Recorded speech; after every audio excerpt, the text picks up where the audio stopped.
In a vibrant city, filled with honking horns, towering buildings, and people always in a rush, lived a young woman named Lina. She was a project manager at a large tech company, responsible, organized, admired by many, but exhausted inside. Her days were a constant cycle of meetings, calls, and emails. Every minute had a purpose. Every pause felt like falling behind. While her co-workers took coffee breaks and shared stories, Lina remained at her desk, typing endlessly, skipping meals and ignoring the ache in her back. She believed that stopping, even briefly, meant weakness. If I stop, I'll lose momentum, she often thought. If I slowed down, I might never catch up. But no matter how much she accomplished, there was always a restlessness inside her, an anxiety that clung to her like a second skin, a whisper that repeated, "What if it all comes crashing down?" Before we continue, take a second to support the channel. Subscribe and activate the notification bell. That way, you won't miss any of our future stories that can inspire you or someone close to you. One evening, long after the office had emptied, Lina sat alone at her desk. The hum of the fluorescent lights, the buzz of her monitor, it all blended into a background she'd barely noticed. Her heart raced, her breathing shallow. The screen blurred as thoughts collided in her mind. What if the project fails?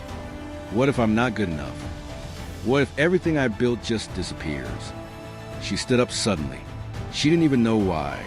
She just walked out of the office, down the stairs, into the cool night air. The streets were quieter now. Her steps were slow. For once, she had nowhere to be, without a destination.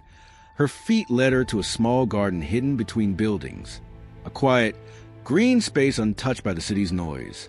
The rustle of leaves, the distant chirping of birds, it all felt surreal.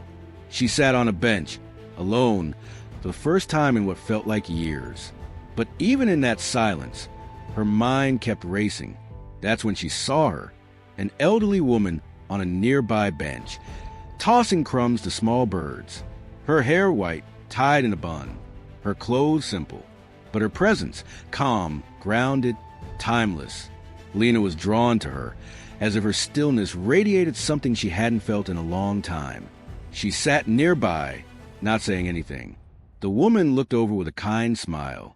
"Why do you seem so troubled, my dear?" she asked gently. Lina hesitated, then opened up. "I'm always preparing for the future, always trying to stay ahead. But no matter what I do, I never feel calm." The old woman nodded knowingly and reached into her bag. She handed Lina a small thermos and a paper cup. "Drink," she said softly. Lina accepted.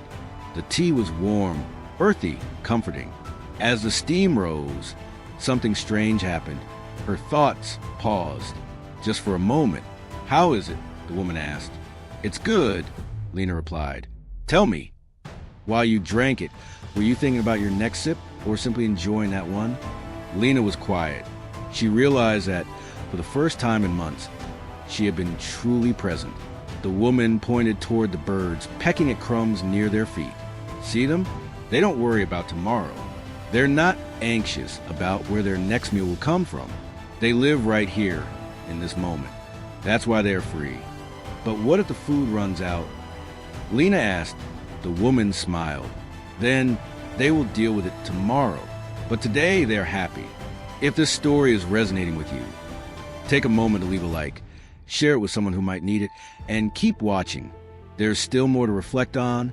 That night, as Lina walked home, something inside her had shifted. The noise of the city was the same, but she noticed things now. The breeze against her face, the warmth of the streetlights, the rhythm of her footsteps. The next day, she made one small change. Instead of eating alone, she joined her colleagues for lunch. She called her father during the day, just to hear his voice.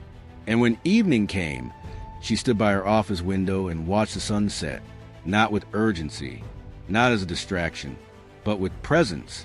Days later, she returned to the garden to thank the woman, but the bench was empty. Only the birds remained, pecking quietly in the dirt. Then she saw something folded under the bench, a note. She opened it slowly. In delicate handwriting, it read, Life is not about waiting for the storm to pass. It's about learning to dance in the rain. The present is all that exists. Cherish it. She held the paper to her chest, closed her eyes, and smiled. The future was still uncertain, but now she wasn't afraid of it, because happiness was never in tomorrow. It had always been right here. And now, life isn't a race. It's not about being ahead or behind.